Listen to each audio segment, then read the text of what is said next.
Hi, and welcome to C. Myers Live. My name is Sally Myers. I'm a principal at C. Myers Corporation. And I'm Dan Myers, Vice President with C. Myers Corporation. And we're here today to talk about how to rev up your loan volume. And it was interesting as going through the budgeting process with many credit unions, a lot of them out of the chute said, well, we just have to plan on loan volume going down. And that might happen, setting aside what's going on with mortgages, that could happen. But our thought is why not fight for it? We do a lot of loan analysis as far as what goes on with loan production, what goes on in the loan process. And we've discovered many things that financial institutions can do to grab more of that loan volume.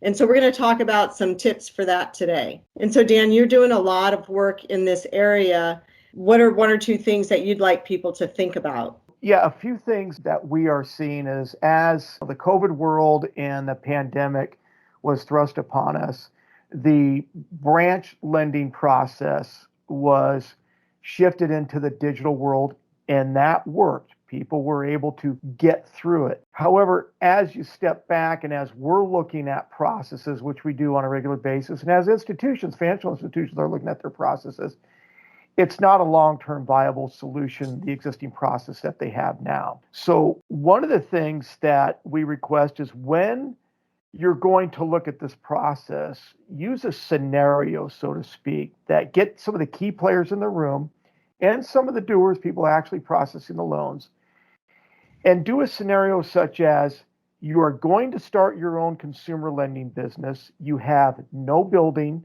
and you have no printers. What do you want it to look like? Absolutely, yes, you will run into challenges when you're doing this exercise. A challenge is simply a problem that can be solved.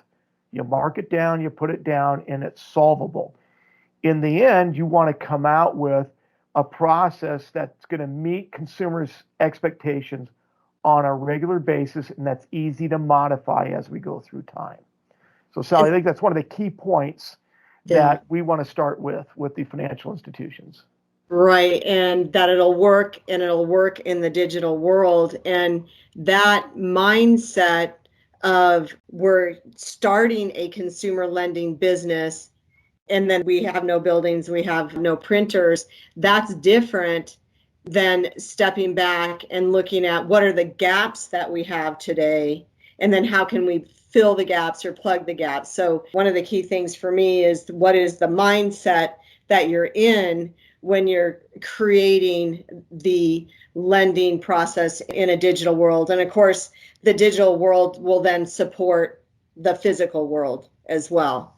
So I think that's a great thing to consider. And then what I noticed quite a bit, and Dan, please feel free to add into this, is even in the physical world or in the branch world, sometimes people, employees, were afraid to tout the lending solutions that they could offer to the consumer because it was viewed as selling, and I don't want to sell to somebody. And we need to step back and have a different view of what selling is. It's providing solutions. And not only in the physical world, but how does that translate into the digital world? So what are some of the things that you've been seeing with that? Yeah, so regardless of financial institution and their business model, people that are face to face with the consumer have an apprehension to use the term sell. They don't want to sell somebody anything. It's just not natural for them. However, in this day and age, when people want to pay off some debt, for example, for a home equity loan, they're doing it to restructure debt, and it's going to help them out. So looking at the whole picture of what the consumer has going on and providing even more solutions than what the consumer originally asked for is helping them out. So we start shifting the language. These are solutions that you are providing to the consumer to help the consumer manage their debt. And quite frankly, yeah, it's going to get you more business, but it's going to help them. Also, a lot of loan originators are on some type of incentive. Maybe not all, maybe yours aren't, but a lot of them are. And so if they see these opportunities in real dollars to them that they've been passing on, but knowing that they can make more money while helping out a consumer, it's a different approach. So looking at it that way, showing them instead of dropping a hammer on them to say, you're going to do this, show them how it's going to help them out personally and help the consumer out. It's that shift. You'll hear us use the term lateral thinking. It's deliberately changing the way you're thinking about your business model and your approach to your business model for consumer lending. So on that, I'm guessing then that the loan origination systems have a lot of data that can be turned into business intelligence. So let's do that and show the financial institution, the loan originators, here's the opportunity for cross solutions, cross-selling loans that we had in the last month or 3 months, 6 months, whatever the time frame is. Here are the opportunities we had. Here are the successes we had. Here are the gaps. And then what do we need to do in this case to close the gaps? Well, that will be getting at what's the root of the issue, the root cause of the issue. And I know that we do a lot of work in helping people identify the root cause, solving the right problem. And you have a great definition of root cause. So for purposes of this discussion, as we talk about root cause, how are we defining it? So we define root cause as essential reason or reasons for the occurrence of a problem. Mm-hmm. What is it? What is the why? Why is this happening? Mm-hmm. And Okay. doing that, like you said, is that there's a lot of data financial institutions simply aren't using that's readily available to get more loan revenue in the door easily and quickly, at the same time helping the consumer and at the same time providing more income for some people if they're on those kinds of incentives. Mm-hmm. Using that on a regular basis, setting up some key working agreements on how it's going to be looked at and how you're going to react to it, make business decisions with that data is critical. And that's regardless of the financial institution, regardless of the size of the financial institution. Right. It's a global issue. Right. And along the lines of root cause, there could be a lot of things with respect to selling additional loans, cross-selling lending solutions. And so some of the things that we see is the loan origination systems, many of them are quite powerful, and then financial institutions aren't really taking advantage of all the power that they have. But specific to this topic here, sometimes we see that the cross-sell function isn't even set up. So that can be an easy fix right there. Or if it's set up, it's not set up the way the financial institution wants it to be set up. So it's not set up correctly for them and what they're trying to accomplish. Another thing is it could be set up appropriately, but the employees aren't using it. And you've already talked about that. Well, instead of using the hammer on it, go about it a different way from a mindset perspective to encourage the employee. No, we can make the consumer's life easier. We can help the consumer save money. And that's probably more in the physical world or the contact center. But also that same concept, and we see that missing, is how is a financial institution going to do that effectively and very efficiently in the digital world? And we think therein lies a huge opportunity to step back and look at the cross-sell solutions for lending in the digital world. And how can the consumer, in essence, be self-service in that regard and see those solutions? So, Dan, is there anything else that you want to add to that piece? There's one thing that I want to add is that as you go and you're looking at this process, don't be surprised if you hear, oh, we don't use the cross-sell feature because it doesn't work. This is big stuff. You get to the root cause. Why doesn't it work? Sometimes it was because loan origination systems were set up to meet an implementation date. Mm-hmm. Do not accept as a decision maker that it doesn't work. Find out why. This is the top priority, I would think, to help you generate loan income and provide solutions for your customers. Yeah, and I would agree with that. I mean, the revenue, the focus on generating revenue has to be top priority. I know that there are expenses that many credit unions are looking at, but from a sustainable business model, a competitive business model, that revenue line has to grow. You can't save your way to a successful business model. And I know we've talked about that in the past in different podcasts. I want to move on to another concept that I think is extremely important. And that is the appropriate consumer communication all along the way. Yeah, communication extremely important. It's not unusual when we're looking at a lending process for the financial institution to say, hey, we have instant decisioning of 45%. And then we'll ask the question, well, hey, that's good, congratulations, but does the customer know what the decision is? There is a difference in, making a decision quickly and how do they know? So everybody knows consumer behavior is constantly changing and being redefined by their most recent experience. We all see that. We are consumers ourselves. Oftentimes, when a loan is approved, it generates a series of phone calls that's normal or considered normal for a lending process. What we find is consumers, they don't want to answer their phone. They don't know who's calling them, and they may let it go to voicemail. Are they going to check their voicemail? Are they going to return the call? What do they react to better? They react better to digital communication, pushing out, be it push notifications, text messages, or even emails that say, hey, you're approved, click here for your next steps. And then push out those notifications that here's where your loan is in the process. Here's what we're waiting on. People like reminders. They like digital reminders. They can push them to their calendar. They can do all kinds of things. And if you can shift your communication to more of a digital communication, loan fundings will naturally increase. Yes. If you were to map out the phone call process, you will see what that looks like.